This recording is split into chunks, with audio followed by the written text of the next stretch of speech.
Hallie. Welcome back to my channel. I'm here with a special review. Well, not special. I'm planning on doing all of them, but a review for the originals, episode 2 of season 4, called No Quarter. Let's get into it. Okay, so my notes are over here. So if you see me looking down here, it's just because I'm trying to keep track of my notes. I never want to get off track. Anyway, so my first thing is my overall thoughts.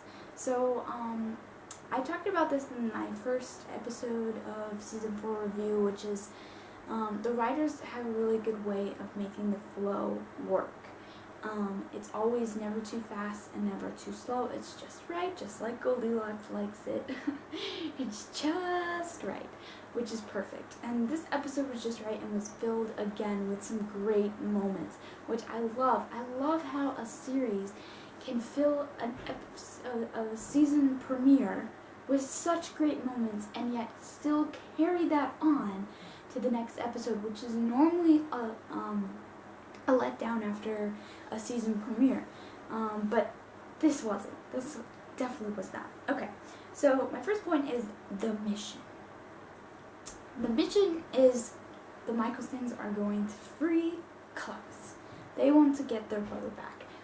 Especially Haley. She's like, Hope needs him, and Klaus needs Hope.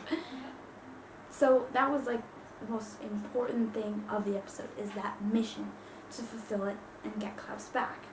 And they succeeded, but we'll talk about that later. And then we have Klaus and CAMI. So CAMI becomes like a figment of Klaus's imagination to help him kind of go through all this pain that he's suffering through.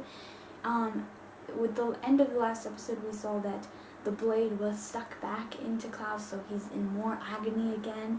And so CAMI is just there to help him get through that. And that was a great moments, because she was like psychoanalyzing him as always, and she's a part of his brain, so you have to know that he knows deep down that this is something that he's struggling with, because he's the one controlling CAMI, because it's his imagination. So, yeah, that was really cool. I liked that a lot. I really did. And I like seeing CAMI back on screen. Even if she isn't technically alive. Okay. And then another sweet moment was that Cole remembers Davina. So he's in the bar and he sees the picture of Davina, and he's like just remembering her and whatnot, and him memorializing her and the sadness surrounding her death is very nice.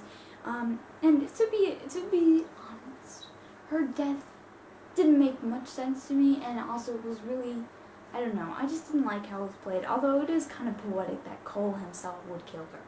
I mean, she knew the whole time that Cole's probably one of the most dangerous of the Michaelsons, because he's very unpredictable. You don't know which Cole you're gonna get. Yeah, it's kind of poetic that he was the one who ended up killing her. The next point is the Blob. If you ever see there's a movie and it's like the Blob, and it's coming after you, it's going to eat you, and blah blah blah. And that's like how it was with Vincent going to that haunted house thing. Not a haunted house, but an abandoned house, and this blue blob is like coming after him, and he's like, and he takes the charm out. It's like, stay back, but it goes away. So yeah, I just thought it was funny. It's just a blue mass blob thing that we don't really know much about yet. But yeah, that was just funny. Anyways, so another great thing about the episode was Marcel. Marcel killed it in this episode. And his whole thing of go and never return, which is overused in movies, he slayed that. Like, the whole thing is like, you will always know that the reason you're alive right now is because I showed mercy. And it's like, wow, Marcel, that was powerful. So that was great. And my last point, which is the best moment of the whole episode, even though it's just so small, but rest assured, episode 3 will give us more of this. But Klaus sees hope. Not only hope in the world, but hope his daughter after 5 years. And it's such a beautiful moment. She's just sleeping there peacefully, and Haley's like, do you want me to wake her for you? He's like, no. And then he just smiles at the end and it fades to black. Such a great moment, such a great way to end the episode too, of like they've just been kicked out of New Orleans, but it doesn't matter because they've been reunited, and he's been reunited with his daughter, which is so beautiful, so beautiful. Okay, so my conclusion is that this episode was again very good. I'd give it a thumbs up. I'd probably give it an A, just like I gave the last episode. It's not perfect, but it is certainly close. And also another thing to mention is that Vincent is taking the blame for this whole blob mask thingy. He's like, I was the one who brought this on to New Orleans. So, even though the Michelsons have been kicked out of New Orleans, we will be spending a lot of time in New Orleans because the show build is building around this sigil marking blue mask, blue blob thingy.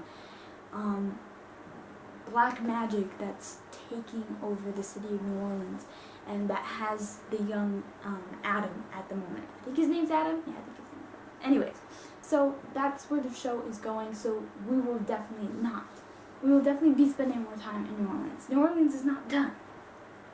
Anyways, so yeah, it was a great episode. If you haven't watched it, definitely go watch it. You're kind of just spoiled there, but if you haven't watched it, please do, because it's a great episode and I didn't talk about everything. But yes, please do watch it. Thanks for watching my review. If you'd like this video, please give us a thumbs up. If you're new to my channel, please subscribe down below. Make sure to hit the little notification button so that you know when I have a new video out.